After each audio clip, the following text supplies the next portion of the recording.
They didn't even lower their voices. That's the part I still remember most clearly.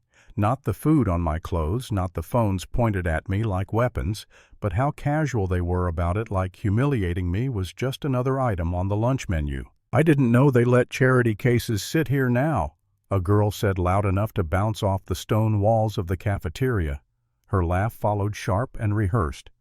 Guess standards really are dropping. The tray slipped out of my hands before I realized my fingers were shaking. Milk splashed across my sweater. Pasta slid onto the floor. Somewhere behind me someone gasped. Somewhere closer someone laughed. And just like that, the room went quiet. Not the kind of quiet that comes from concern, but the kind that leans forward, hungry. I stood there frozen while a circle formed around me. Perfect hair, clean shoes, parents' money stitched into every seam of their uniforms, phones rose in unison lenses catching every second of my humiliation. I could hear whispers, scholarship girl, diversity pick wrong place, words I'd learned to swallow since my first day at that school. The girl who started it all stepped closer. Her shoes crushed my notebook, grinding ink and paper into the marble floor like it was intentional because it was. "What's wrong?" she said, tilting her head, mock concern dripping from every syllable. "You don't talk much, do you? Or is English just not your thing?" Laughter rippled through the crowd. My jaw tightened. My hands moved on instinct, not to fight, not to strike, but to steady myself. Years of training kicked in before emotion did. Breathe in, breathe out. Control before reaction. Because the truth, they didn't know the truth. I'd never told anyone there was. That power had never been about noise for me. I bent down slowly and picked up my ruined notes. Sauce dripped off the pages. My reflection stared back at me from the polished floor, calm on the surface, burning underneath. For a split second our eyes met. Something flickered across her face. Not fear, curiosity, like she'd poked something she didn't fully understand. Then I straightened up and walked away. No words, no tears, just measured steps leaving red footprints behind me. At the time I told myself it was the smart choice. Keep your head down, don't react, don't give them what they want. But as I pushed open the door to the bus that afternoon, the weight of it finally settled in. Silence hadn't protected me. It had marked me. At home everything was smaller, quieter, real. Our apartment smelled like cleaning spray and chamomile tea. The scent my grandma always left behind when she came home from her shift at the hospital. She'd raised me since I was 8, ever since my dad passed unexpectedly. No savings, no backup plan, just grit and overtime. "How was school, baby?" she asked, tired eyes searching my face. "Fine," I said, forcing a smile. I didn't mention the stains still faintly visible on my sweater, didn't mention the words. She already carried enough. Later that night, when the apartment finally went quiet, I rolled out the old mat my dad had given me years ago. The edges were frayed, the logo half faded, but the moment my bare feet touched it, something inside me steadied. I moved slowly at first, breathing balance, familiar forms, then faster, sharper. Every kick, every pivot, every controlled strike burned off a little more of the day. My dad's voice echoed in my head like it always did. Turn pain into discipline, discipline into freedom. I slept hard that night.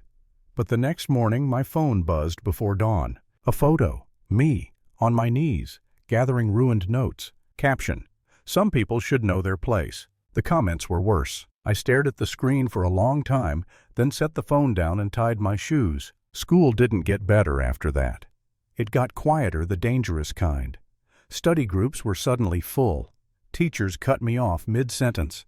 A counselor smiled politely and suggested I focus on fitting the culture. I learned quickly that money doesn't have to say anything out loud to make itself heard. That's when I heard about the showcase, a charity event. Big stage, big donors, big prize. Enough money to change everything for me. I stared at the sign in the hallway longer than I should have. My name didn't belong there. I knew that. Signing up meant stepping out of invisibility, and invisibility had been my shield. Almost. The decision didn't come all at once. It came in pieces, overheard conversations, smug laughter one moment in a locker room when I realized the girl who tormented me wasn't powerful at all. She was terrified. Terrified of failing. Terrified of being ordinary. Terrified of being seen without money standing in front of her. That night I filled out the form. I didn't use my full name, just an initial and my last name. I pressed submit, heart-pounding hand steady. The weeks that followed nearly broke me. I woke up before sunrise to practice in silence so I wouldn't wake my grandmother. I stayed up late studying to keep my grades perfect. I trained until my muscles shook, then trained some more. Sleep became optional. Failure wasn't. When my grandma got sick, bills stacking up on the table, I almost quit. Almost chose survival over truth. But she looked at me and said, "Your father never hid from who he was, so neither did I." The night of the showcase, the building glowed like it was celebrating itself.